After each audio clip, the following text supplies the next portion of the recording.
नाज़रीन किराम, मेरे मुल्क की अदालतों में बड़े अहम केसेस चल रहे हैं। मेरे मुल्क के चीफ जस्टिस काजी फायज ईसा की अदालत में भी एक केस लगा है। जस्टिस शौकत सदीकी का ये केस है और बड़ा अहम केस है। अहम केस इसलिए क्योंकि इन्होंने डायरेक्ट जो है वो आईएसआई पर इल्ज़ाम लगाया कि आईएसआई ने जो था वो उन पर दबाव डाला था नवाज शरीफ को जेल में रखने के लिए, कि इलेक्शन तक जो है नवाज शरीफ को जेल में रखना है। और इसके साथ साथ जनरल बाजवा और फैज़ हमीद को जो है वो इसके अंदर फरीक बनाया गया, फरीक यानी कि अदालत बुलाया गया। लेकिन मेरे मुल्क के चीफ जस्टिस काजी फायज ईसा ने एक दफ़ा फिर शो कर दिया आज कि वो किस हुकूमत के साथ हैं, किस पार्टी को सपोर्ट करते हैं, जब उन्होंने कहा कि आप सहूलतकारों को तो फरीक बना रहे हैं और जिसने सहूलतकारी का फ़ायदा उठाया कि आप उसे भी फरीक बनाना चाहते हैं।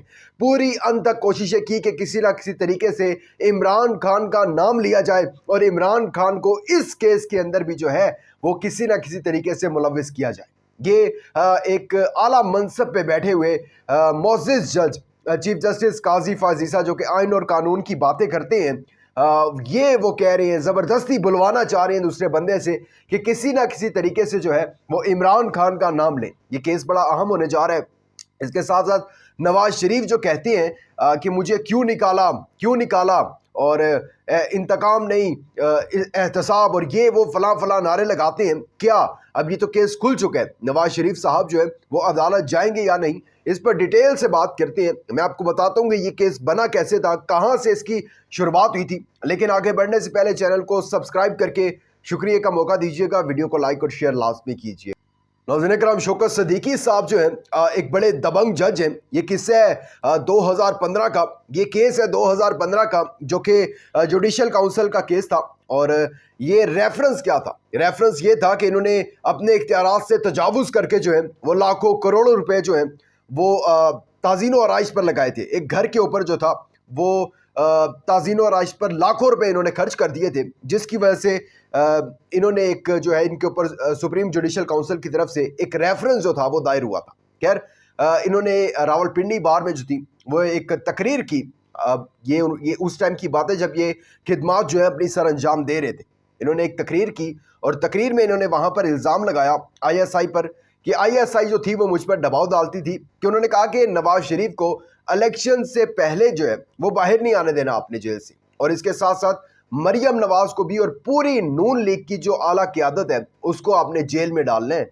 और अगर आप ऐसा कर देते हैं तो हम आपको जो है वो इस्लामाबाद हाई कोर्ट का चीफ जस्टिस जो है मुकर्रर कर देंगे। ये इल्ज़ाम बड़े अहम है, क्योंकि अगर मेरे मुल्क के जो चीफ जस्टिस हैं वो ऐसे ही मुकर्रर होते आए हैं तो फिर इमरान खान तो ठीक कहते हैं कि इस्लामाबाद हाई कोर्ट से उन्हें इंसाफ नहीं मिल रहा, जस्टिस आमिर फारूक से जो है वो उन्हें इंसाफ की तवक्को नहीं है। अगर इसी बेस पर इस्लामाबाद हाई कोर्ट के चीफ जस्टिस बनते हैं, अगर इसी बेस पर जो है वो सुप्रीम कोर्ट का भी चीफ जस्टिस बनता है, तो फिर इंसाफ किसको मिलेगा? खैर, ये सब कुछ चलता रहा। तो इसके बाद जब ये इन्होंने तकरीर की, क्योंकि जाहिर सी बात है कि अभी खिदमात सर अंजाम दे रहे थे, ओहदे पर फाइज थे, और एक ऐसी तकरीर और बहुत बड़ा इल्ज़ाम आई पर इल्ज़ाम एक बहुत बड़ा इल्ज़ाम है। और उसके बाद उस टाइम के जो चीफ जस्टिस थे साकिब निसार साहब, उन्होंने जो इसके ऊपर आइन के आर्टिकल 209 के तहत जो थी वो कार्रवाई की और सदर मुमलिकत से दरख्वास्त की कि शौकत अजीज़ को जो है वो बरतरफ कर दिया जाए।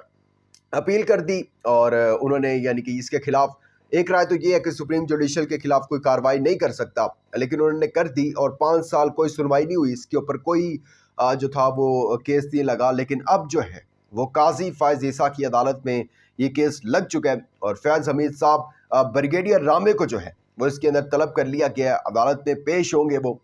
एक बात जो थी बड़ी अच्छी की, जो मुझे आज की समात में अच्छी लगी चीफ जस्टिस की, उन्होंने कहा कि शौकत साहब, एक पूरा इदारा नहीं होता गंदा, एक शख्स जो है ना गंदा होता है जो कि मुल्क के इदारों को बदनाम करता है। बिल्कुल मैं कहता हूँ 100% जो है वो दुरुस्त बात की है चीफ जस्टिस ने।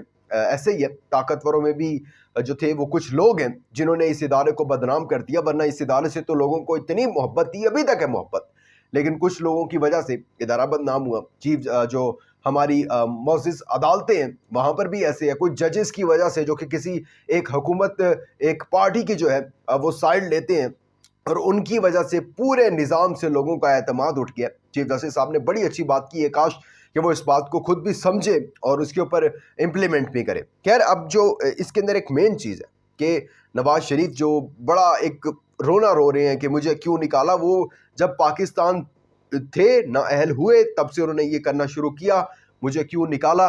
उसके बाद 50 रुपए के स्टाम्प पेपर पर बीमारी का बहाना बनाकर बाहर चले गए। 1400 रोज बाद वापस आए, वापस आकर दोबारा उन्होंने यही शुरू कर दिया कि मुझे क्यों निकाला, मुझे क्यों निकाला। अब अगर ये उनके पास, मैं कहता हूं इससे बेहतरीन जो है वो मौका हो ही नहीं सकता कि अब केस ओपन है, जाएं अदालत जाएं और कहें कि अब वो सारे सीन आ रहे हैं ना, वो कह रहे हैं कि दबाव था नवाज शरीफ को जो था वो जेल में रखने का और बाहर नहीं आने देना था, तो आप भी जाएं ना। अब आपको भी पता चलेगा आपको क्यों निकाला गया था, कौन कौन जो था उसके अंदर मुलव्विस था। अब वो 2019 वाला मामला जो है वो भी आपके सामने आ जाएगा। वो जो 2019 में ख्वाजा आसिफ कहते थे कि जी हम तो इस्टेब्लिशमेंट की मदद से बाहर गए थे और जो था वो जेली रिपोर्ट्स, मेडिकल रिपोर्ट्स और ये वो सब कुछ हम जो है ना वो सामने आ जाएगा। फिर वो कुरान पर हल्फ वाला भी सामने आ जाएगी चीज़, वो जो आप कहते थे कि एक्सटेंशन जो थी बाजवा की वो इस तरह दिलवाई गई एक तरफ, फिर दूसरी तरफ आप कहते हैं बाजवा जो था उसका एहतसाब होना चाहिए। उसने जो था नवाज शरीफ को नाअहल करवाने वाले जो थे वो जनरल बाजवा थे।